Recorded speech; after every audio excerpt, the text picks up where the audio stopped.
The next one is exercise 2.0 vertically, horizontally, oblique asymptotii yoo qabaateef barbaade ifn jechuun yoo jiraate jechuudha. Ifn jechuun argamnaan han barbaade haa ta'u atumti argadhu malee jechuu barbaade jechuudha. So let's find this one. Irratti kan nuuf kenname 1 over x plus 2. Yeroo gilgaala hojjettani waanan hojjedhu hordofuun dura ofii keessaniiti yaala. Erga yaartanii deebii argattan san isan hojjedhatti madaala. Akkasiniif wayya malee callistanii viidiyoo laaltu taanaan yoo hin shaakaliin maatii sin shaakillee hin qabne dhuguma siniinan jedhaa siniif hin galu. Jalqaba ofii keessaniiti yaaltu isa yaaltan immoo kan kootti madaaltu jechuudha. Kanaaf otoo ofii keetii hin yaaliin sagalee koo kan dhaggeeffanne yookaan irratti paawus godhii dhaggeeffadhu daawunlood gootee jirta yoo ta'e. Yoo dhaggeeffachaa jirta ta'e immoo subscribe hin goone yoo ta'e subscribe gochuudhaan achuma miseensa ta'e itti aansii immoo waan hojjedhe ilaalii siinan jedha. So let's go ahead. Amma meettaafu jalqaba irratti vertikaala sambitootii barbaanna. Vertikaala sambitootii V18 bakka buufadha yeroo kamiyyuu vertikaala sambitootii jechuun isa jalaa maalitti qixxeessa siniin jedheera. Jalqaban salphistu isa salphistan immoo jalqaba maalitti qixxeessitu 0tti qixxeessitu sochoo jechuudha. X plus 2 koo ni qixxaata 0 ta'a bas. Then x koo meeqa ta'a jechuudha. Vertikaala sambitootiin koo negative 2 ta'a. Ishee kana yeroo as naannessitaan jechuudha. Itti aansee immoo horizontaal asymptotiidha. Horizontaal asymptot jechuun immoo ulaagaa lama hordofa. Digriin numinaatorii isheen irra keessa jirtu jechuudha. Digrii isheen irra keessa jirtu numinaator n of x jedheen bakka buufadha. Leezaan or equals to degree of eenyu ta'uu qabdi. Degree of denominatorii ta'uu qabdi. Denominator jechuun immoo isa jalaa jechuudha. Leezaan or equals to denominator of x ta'uu qabdi jechuudha. Amma sitti digriin isa kanaa meeqa? Digriin isa kanaa 1 x is the power of 0 dha mitiire. Digriin isaa 0 dha. 0 less than or equals to isa kanaa immoo gara beekannoo tokko qaba. So less than or equals to 1 dha jechuudha. Right. Kun himni kun dhugaadha. Kanaaf iyyoon isa kanaa maal ta'uu hin danda'a jechuudha. Horizontaal asymptotii qabaachuu hin danda'a. Horizontaal asymptotiin isaa immoo maalii yoo naan jettan yoo less than ta'e isarra keessaa fi y is equals to 0 jettu. Yoo equalii ta'e immoo yoo isan equalii isa jalaati ta'e immoo jechuudha. Isaaf immoo maal jettu? Coefficient of nominator over coefficient of denominator jettu jechuudha. Isa bira geenyu ambiraalal dandeenya lammaffaa immoo waan isin barsiisaa ture riifar godha. So horizontaal asymptotii keenya 0 qabna jechuudha. Oblique asymptotii immoo hin qabnu. Maaliif hin qabdu naan jettanii oblique asymptotii immoo O8 bakka buutii mitiire. Hansaa immoo degree of denominatorii jechuun inni degree of nominator kan isarra keessa degree of denominatorii on of x keessan wal qixxee degree of eenyu fa'aa ta'uu qabachuudha. Dx plus 1 ta'uu qabachuudha. Yoo xiqqaate osoo hin taane dirqama tokkootiin caaluu qaba. Tokko olis caaluu qabu isaa gadis ta'uu hin qabu. Tokko olis ta'uu hin qabu tokko gadis ta'uu hin qabu jechuudha. Eerra kan jiru kanumaan xumurra. So horizontal asymptote negative 2. I mean vertical asymptote negative 2. Horizontal asymptote y is equals to 0. Horizontal yeroo kamiyyuu y jettu obliquus y tiin ibsitu. Asiin jiru malee vertical immoo x tiin ibsitu jechuudha. Kan birratti nuuf kenname immoo isa kanadha. Kun himni kun salphachuu hin danda'a jettu gaa. Inni eerra jiru waan salphatee jiruudhaa fi callisee itti fufee jechuudha. So jalqaba simplify gochuu akka qabdan immoo seemee gara deddeebiin isinitti himaa ture jechuudha. Kana simplify gochuudhaaf isa jalqaba factorizing godha. So x plus 2 all over jedheetanii inni kun maalitti factorize ta'uu danda'a isa jiru egaa amma active taatanii hojjechuu qabdu jechuudha. Baay'atee 6 kan naaf kennu idaame immoo 5 kan naaf kennu. Isaanis x plus 3 fi x plus 2 dha jechuudha. 3 fi 2 baay'atanii maal naaf kennu? 6 naaf kennu. 6 argadhe jennaan isheen kun immoo dirqamayyuu ida'amtee akka isheen 5 taatu ni beekamte jechuudha. Warri kun lamaan walitti ida'amanii akka isaan akkas ta'an ni beekamaa jechuudha. Ammas keessaa warra wal salphisuu argadhee jira. X plus 2 fi x plus 2 kun salphatee jira. Kanaafuu irra keessatti kun tokko yoo taatu egaa salphatennaan tokko ta'a jechuudha. Iddoo isaa tokkoon bakka buuftu. 1 over x plus 3 dha. Himni salphatee jiru kanadha jechuudha. Doomeniin keessan isaan kana lamaan itti qixxeessitu malee isa kanatti miti. Jalqaba doomeenii keessan qixxeeffattanii barbaaddattu jechuudha. Doomeenii ani barbaadaan jiru. Eenyumaaf iyyuu ifaadha jedhetanii doomeenii dhiiseen salphisuutti seenaa hin jira jechuudha. yeroo kamiyyuu doomeenii barbaaddu taanaan otoo hin salphisiin dura maal gochuu qabdu lamaan isaanii zeerootti qixxeessitanii different from jettanii barbaaddu jechuudha. Akka fakkeenyaatti doomeenii isa kana real number different from -3 fi -2 jechuudha. Akkas gootanii ishee kana lamaan yeroo zeerootti qixxeessitan immoo argattu.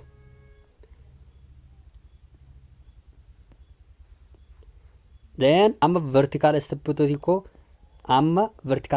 koo meeqaan jedha jechuudha. Vertical asymptotiin koo isa jalaa yoomiyyuu maalitti qixxeessaa isiniin jedheera zeerootti qixxeessaatii solvi godhaa isiniin jedheera. So vertical asymptotiin koo ni qixxaata x'n koo ni qixxaata jedheetaniin negatiiva 3 jedha jechuudha. Sababiin isaas kunoonni kun maalidha waan ta'eef inni kun zeerootti yeroo qixxaatu negatiiva 3 naaf kenna waan ta'eedhaaf. Horizontal asymptotiin koo immoo isheen kun digriin ishee xinnoodha isheen irra keessa jirtu. Digriin ishee xinnoo taanaan immoo yeroo kamiyyuu maal jedha isiniin jedheera y is equal to 0 jedha isiniin jedheera.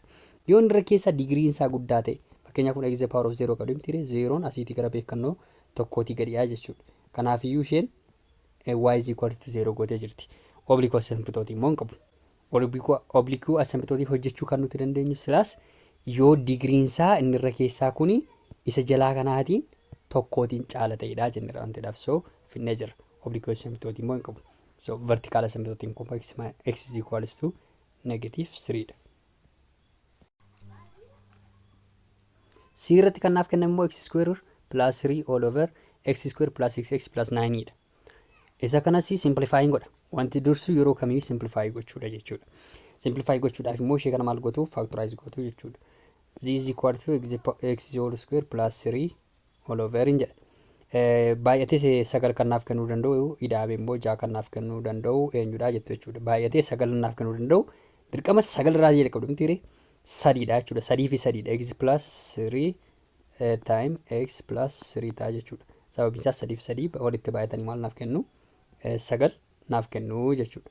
9 koo naaf kennu ida'amanii immoo 3 da'u 3 immoo maal naaf kennu 6 koo naaf kennu jechuudha. Inni gidduu yoomiyyuu ida'uudha. Inni kun immoo yoomiyyuu baay'isuudha jenneerra. Ishee kana durayyuu beekna. Amma factorize ta'ee jira jechuudha. So doomeenii keessan barbaaddu yoo steepii hunduma isin eegate doomeenii keessan maal ta'a? Isheen kun tokko meeshaa fudhattu wal fakkaatti waan ta'eedhaaf real number jettanii akkas godhattanii x'n keessan maal irratti different ta'uu qaba jechuudha. Negatiiva 3 irratti bilisa ta'uu qaba. Lameen isayyuu negatiiva 3 isiniif kenna waan ta'eedhaaf wanti haaraa uumameeru hin jiru. So this is the domain. Domainiin koo kanadha jechuudha. Itti aanee kan dhufu immoo simplify gochuudha hin danda'ama yoo ta'e. Amma barattoonni keenya isa kana akkam godhanii barreeffatu x the whole square plus 3 all over godhanii x plus 3 the whole square godhanii barreeffatanii ishee kana lamaan waliin simple gochuu yaadu. Hin danda'amu godhu. Maaf hin danda'amu? Inni kun square'idha. Ani isa kanaa immoo tokkodha jechuudha. Square isheen jettu isheen kun immoo duubarraan jirti. Inni duubaaf inni keessaa immoo walqixa miti. Kanaafuu adda adda waan ta'eedhaaf wanti simplify ta'u hin jiru jechuudha. Kallattiimaan maalittan seenaree asymptootatti hin deema. Vertical asymptotii isa jalaa maalitti qixxeessaa isiniin jedheera. Vertical asymptotii keessan isa jalaatti qixxeessuu qabdu. Yeroo isa jalaatti qixxeessitan immoo vertical asymptotiin keessan x is equal to -3 isinii kenna jechuudha.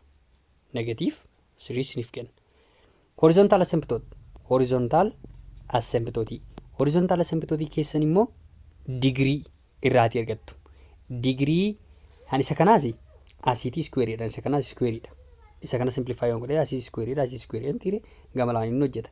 So coefficientoo ta'a jechuudha gama asitti inni hojjetu. Coefficientii kan digrii isa guddaa asii coefficientii isaa tokko asiis tokko. Ani isa kanarraatii waan hubattanii qabdan egaa asii fi isaa. So kanaafuu tokko irra tokko ta'a jechuudha coefficientoota sana lamaan.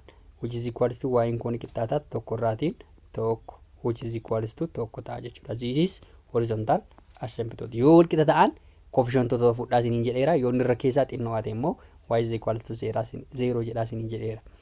Kana fakkaata. Itti aanee kan jiru immoo isa diirra jirudha. Inni diirra jiru immoo akkuma argitanii digriin irra keessaa guddaa ta'a. Digriin inni guddaa ta'u irra keessaa guddaa ta'u isaa argitan immoo kallattiimaan oblique asymptote yaadattu jechuudha. Oblique asymptote jechuun digriin irra keessaa guddaadha jechuudha. Inni irra keessaa guddaa ta'ennaan horizontal asymptote immoo kallattiimaan hin qabu. Horizontal asymptote bira darbitu jechuudha hin qabu. Isa 0 ajjettan sana impitiseetii gootu jechuudha. Oblique asymptote immoo yoomiyyuu maal ta'uu qaba isiniin jenneerra digriin irra keessaa isa jalaatiin tokkootiin caaluu qaba jechuudha. Inni jalaa 2 yoo ta'e inni irra keessaa 3 ta'uu qaba. Inni jalaa 4 yoo ta'e immoo inni irra keessaa 5 ta'uu qaba. Inni jalaa 6 yoo ta'e inni irra keessaa maal ta'uu qaba? 7 ta'uu qaba. Karaa biraa inni jalaa 2 ta'ee inni irra keessaa 4 ta'ee jennaan hin danda'amu. Sababiin isaas lamaan wal caaluu hin qabu waan ta'eedhaaf. Maal barbaaduuf? Obliikuu assembitootii barbaaduudhaaf. Ishee kana ifa erga isiniif ta'ee booda amma tartiibumaatiin barbaadna. Jalqaba doomeenii keessan barbaaddu. Doomeenii barbaaduudhaaf maalitti fayyadamtu? Ishee jalaa 0tti qixxeessitanii different from gootu jechuudha. Karaa biraa achumaan horizontal assembitootii keessaniis argattu. Yeroo ishee jalaa kana 0tti qixxeessu 0tti qixxeessi different from jedhu kun asiin negatiivaan darba. So x is whole square different from negative 4 ta'a. Under radicaalii jalan gasha. Kanas radicaalii jalan gasha. Isa booda maal naaf kennaa? X'n koo ni qixxaataan jedha. Different from jedhetanii plus or minus under radicaalii jalatti negative 4 jedha. Negatiivni 4 immoo jalaa ba'uu hin danda'u. Sababii kanaaf isa ba'uu hin dandeenye immoo maal gochuu maal jettu isiniin jedheerare real number jettu jechuudha. Callistanii real number jettu. Doomeenii keessan real number isiniif ta'a. Itti aansee maalitti ce'aan jira? Inni jalaagaa 0tti qixxaachuu hin danda'u taanaaf vertical assembitootii kostuu mureen jira jechuudha gama biraatiin. Vertical assembitootiin vertical assembitoot koomaa godhu x'n koo impediseetidha jechuudha. Hin danda'amu kan isaas hojjechuu hin danda'amu. Sababni isaas ishee kana 0tti qixxeessee solvii godhachuu hin danda'u kaa. So doesn't exist jechuudha. Yeroo akkasii maal jettu? Doesn't exist. Doesn't exist jechuun hin jiru, hin argamu jechuu barbaadeeti. Itti aanee kan dhufu horizontal assembitootidha. Horizontal assembitootii keessan immoo digiriin irra keessaa caala jennaan hin ta'u isinii jenneerra. Kan isaas maal jetture? Doesn't exist. Doesn't exist. Kan lamaan saniyyuu hin jiru. Itti aanee kan dhufu umarratti maal dirree? Oblique assembitootidha. Oblique assembitoot. Oblique assembitootiin kooma waa'een kooni qixxaataa solvi godhadhee ta'infa. Isa immoo akkamittiin solvi godhattu? Yeroo kamiyyuu always isarra keessaa isa jalaa firtuu jechuudha. Yeroo gindiitti fayyadamtanii heertu bu'aasaa horizontal assembitootiidha jettu jechuudha.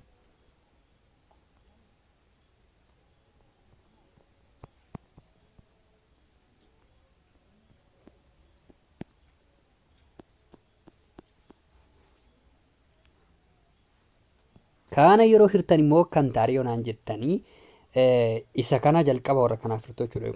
Yeroo kamiyyuu isaan lamaan warra jalqabaa lamaan ilaaltu. Yeroo keessatti warra jalqabaa lamaan ilaaltu jenneera. So meeqa gaa x gaa jechuudha. So ishee kana yeroo kanatti baay'istan meeqa taati? X the power of 3 taati. Ishee kana immoo kanatti yoo baay'istan 4x taati. Plus 4x walirraa rifna. Yeroo walirraa riftanii isheen kun lama wal argatti jechuudha. 2 minus 4 immoo maal siif kennisi? 2x siif kennisi jechuudha. Waan hin immoo kallattiimaan gad dhuftee barreeffamti. Plus ishee qabattee plus 1 jetti jechuudha. Digiriin ishee kanaa meeqa gadi taatee jirti? Isa kanaa gadi ta'ee jira. Kana jechuun asii isheen kun waanidhaan isa kanaa mutuudha jechuudha. Tuutu caalaan ta'eedhaaf digiriin isaa gadi ta'ee jennaan immoo maal ta'a jenneerra? This is the remainder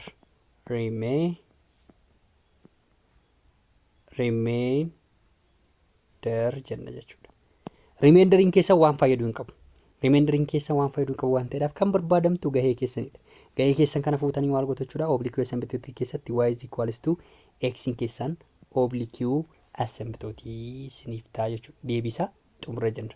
Y is equals to x. Irratti kan argamu immoo akkasitti isin wareersaa garuu baay'ee masalphaadha jechuudha. So doomeenii keenya barbaadnu haaluma baratameetiin doomeenii barbaadaa isin jedhan ishee jalqabaa 0tti qixxeessitu jenneera. Kana 0tti qixxeessitanii different from biraa jettu. So doomeenii keessaa real numberii ta'e different from what? 2 irraatii adda ta'uu qabaa jechuudha. 2 immoo as naannessitan 2 isiniif kenna waan ta'eedha. Negative 2 achi yoo naannessitan positive ta'a waan ta'eedha. This is the domain. Doomeniin keessaan kanadha jechuudha. Itti aanee kan dhufu immoo simplify gochuudha. Simplify gochuu irraatii wanti si dhibu tokkoyyuu hin jiru kan. Maaliif yoonaan jettanii vertical assembitootii keessan barbaaduudhaaf jecha isarra keessaa buusee lama koo jechuudha. Sababiin isaas vertical assembitootii ergachuudhaaf vertical assembitootiin koo x inni qixxaata 2 ta'a miti hiree jechuun isa kana 0 tti qixxeessu jechuudha. Lama koo kana immoo isarra keessaa yoon buusee 0 ta'ee jettu jechuudha. So lama isa keessa buusee ilaala. Kunoo kana keessa buusee ilaala. Mee keessaa buufnu yeroo keessa buufnu meeqa ta'a? 16 ida'uu ammas 16 ta'a jechuudha inni irra keessaa jechuudha. Kun lamaan 16 ta'a yeroo keessa bu'u hir'isuu 6 ida'uu tokko. Kun immoo different from 0. Inni irra keessaa 0 hin taane waan ta'eedhaaf sababni isaas asiitii doominii keessa jira. 0/0 kan taaneef jechuudha. Iddoo kanatti hoolii ta'a ture. Kanaafuu vertical asymptotiin keessa maal ta'a x is equals to 2 mataa jechuudha. X is equals to 2 keessan vertical asymptotiin. This is VA. Horizontal asymptotiin keessan immoo yoo digriin irra keessaa yoo guddate digriin irra keessaa yoo guddate leezaan yoo equals to ta'a.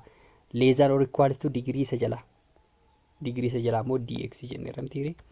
So inni irra keessaa guddaa taanaan digriin isaa horizontal asymptotii yeroo marraan fadha. Digriin isaa asiitii 4 ishee kana immoo tokko waan taateef jechuudha. Oblique asymptotii ammas yaadadha. Oblique asymptotii keessan immoo maal jedheen ture? Oblique asymptotii keessan inni irra keessaa dirqama tokkoon caaluu qabaan jedhe. Inni kun 4 yoo ta'e inni jalaa kun meeqa ta'uu qaba ture? 3 ta'uu qaba ture jechuudha. Unless otherwise kanarraan kana be hojjechuun hin danda'amu. Inni irra keessaa 5 yoo ta'e inni jalaa 4. Inni irra keessaa 6 yoo ta'e inni jalaa immoo digriin isaa meeqa? 5. Akkasittiin deemuu qaba jechuudha. Oblique asymptotii hojjechuudhaaf. So deebii keenya xumurree jira jechuudha. Kan isa kanas maal jennaa? Hani horizontalis han obliques lamaan isaaniiyyuu doesn't exist jechuudha. Doesn't exist tokko isaa fi immoo is jettanii barreessitu malee wanta lamaadhaaf wanti barreeffamu jechuudha. So doesn't exist. We have finalized